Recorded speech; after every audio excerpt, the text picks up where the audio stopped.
Tonight, millions of people will climb into soft beds, turn on air conditioning, close blackout curtains, and perhaps even take something designed to help them sleep. And yet many of them will still lie awake, staring into the darkness. Now imagine your distant ancestors. No memory foam mattress, no climate control system, no locked bedroom door. Beyond the fire could be cold, rain, insects, and predators. Yet human beings survived countless generations without modern sleep technology. So what changed? Perhaps the problem is not that the human body suddenly forgot how to sleep. Perhaps the world around that body changed faster than the biological clock inside it. For most of human history, darkness actually meant darkness. During the day, our ancestors lived beneath an enormously bright sun. They hunted, gathered, walked, built shelters, and worked outdoors. Then, sunset arrived. The light weakened. The colors of the sky became warmer. Eventually, the landscape became truly dark. A small fire might remain, but compared with modern lighting, the night was still dim. This daily contrast gave the brain an unmistakable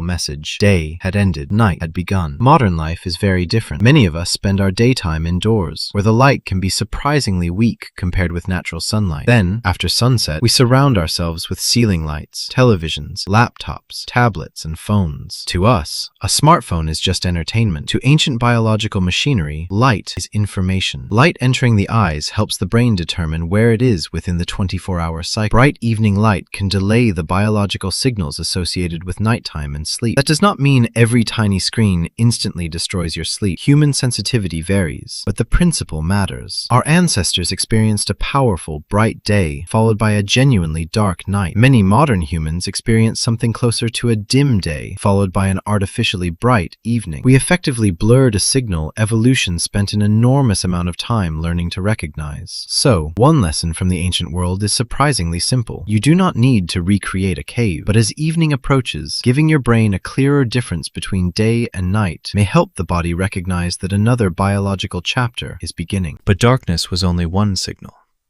Something else happened every evening. The world became cooler. Imagine a prehistoric camp after sunset. During the day, sunlight warms the ground, the rocks, and the air. But as the sun disappears, that stored heat begins to escape. Temperatures fall. The air changes, and the human body responds. Sleep is closely connected with body temperature. As nighttime approaches, the body normally begins shifting heat away from its core. This gradual cooling is one part of the biological transition towards sleep. Our ancestors did not need a thermostat to create that signal. The environment did it for them. A cave, a simple shelter, cool ground, and falling nighttime temperatures created a world that was physically different from daytime.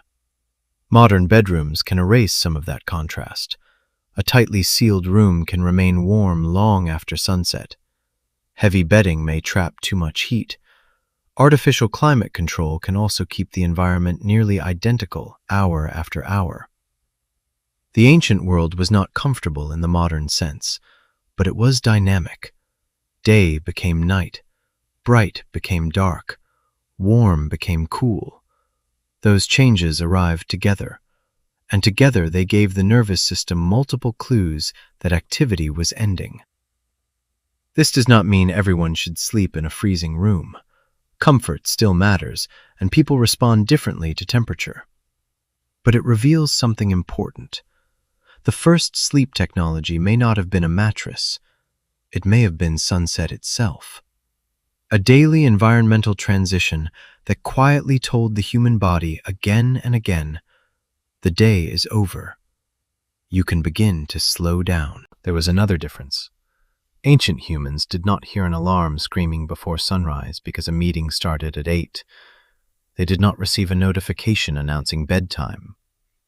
Their nights were shaped far more by environment, activity, season, and social life. Modern humans, however, attempt something unusual. We schedule sleep. At night, we may work, watch exciting entertainment, answer messages, scroll endlessly, and expose ourselves to bright light.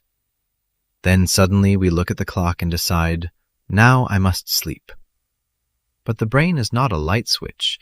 It cannot always move instantly from stimulation to deep relaxation simply because the schedule says it should.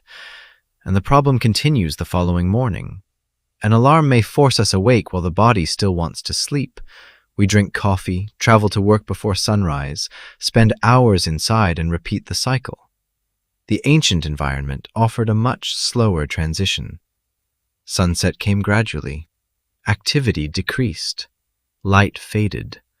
Temperatures dropped. The night became quieter.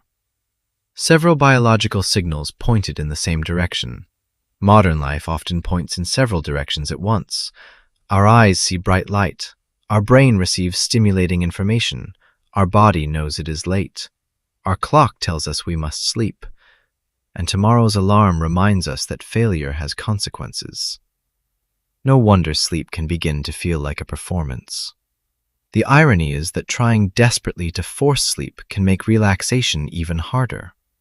Our ancestors were not following a perfect universal schedule, but they lived in an environment where the difference between active daytime and quiet nighttime was much harder to ignore. Modern technology gave us control over the night.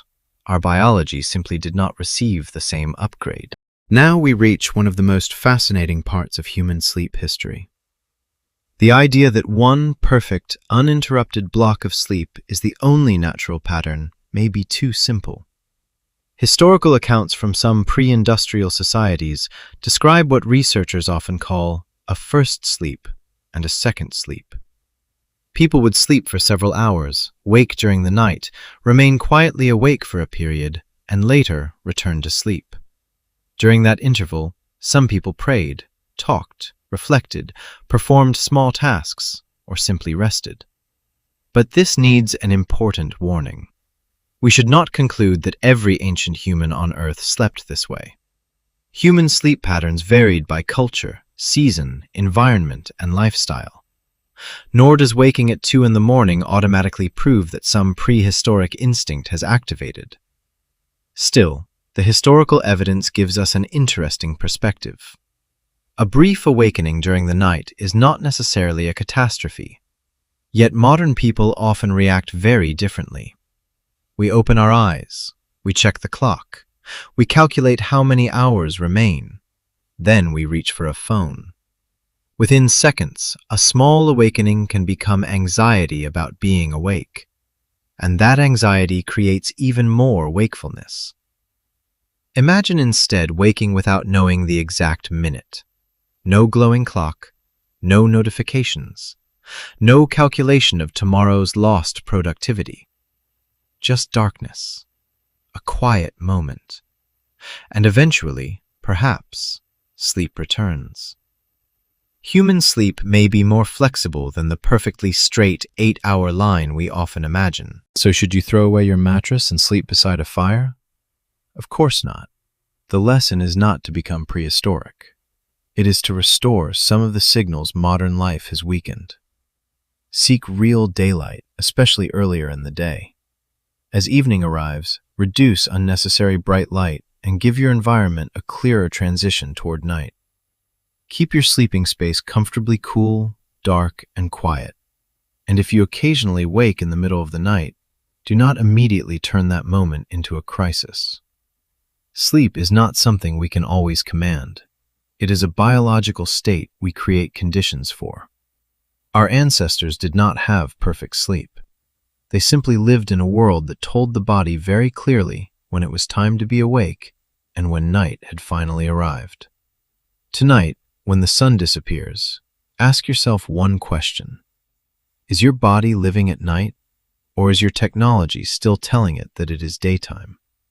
If this changed the way you think about sleep, like the video, subscribe to Before Humans, and tell us in the comments, what time do you usually wake up at night?